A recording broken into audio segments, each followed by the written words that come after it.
This is a meditation on grace, wisdom, and words. Welcome. Today is the 29th of April. I would like to read in Proverbs chapter 9, verse 9. Instruct the wise, and they will be even wiser. Teach the righteous, and they will learn even more. There are times when we should speak, and as we saw the other day, there are times when we should keep quiet. When we speak, we are speaking words of reconciliation. This text is telling us that we should teach the wise, and ourselves, when God teaches us, we are going to be even wiser and we are going to learn even more.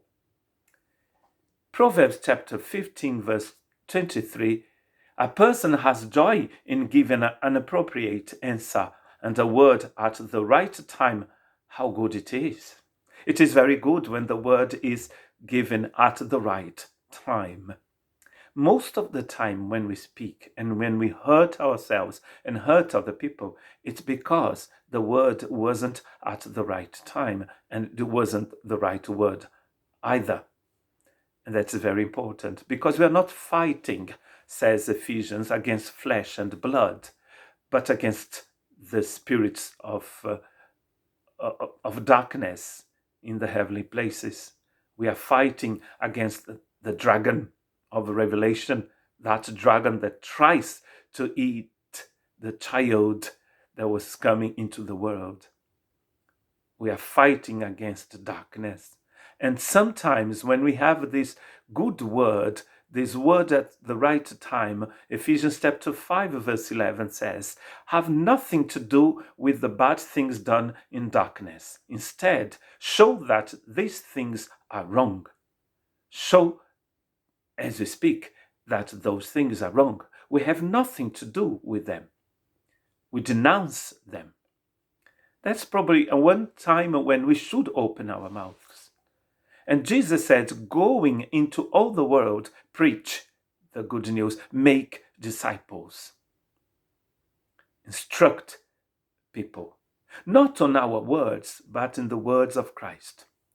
The work of God's grace in us is to change our hearts. And Jesus, says Paul, has become wisdom, sanctification, redemption for us. So we have God's wisdom in us, changing us. God's grace is changing our hearts, so we are going to speak like Jesus. Our words will be proper words. We will be words at the right time. That's extremely important. Without the work of God's grace, we cannot have God's wisdom and we cannot speak like Christ. So it is so important to associate these things, to understand that it is from our hearts that we speak. If our hearts have not been changed by God's grace, what are we going to speak? What will be the words that will come out of our mouths? We are going to go into all the world to preach what? Our own gospel? A word that is said at the right time, a proper word that brings healing, is the result of God's work in our hearts. Is the result of the work of God's grace in our hearts. And then we receive the wisdom of Christ. We are going to denounce the bad things done in darkness. We are not going to accept them. Always reminding ourselves that we are not fighting against flesh and blood. We are fighting against darkness. God bless you.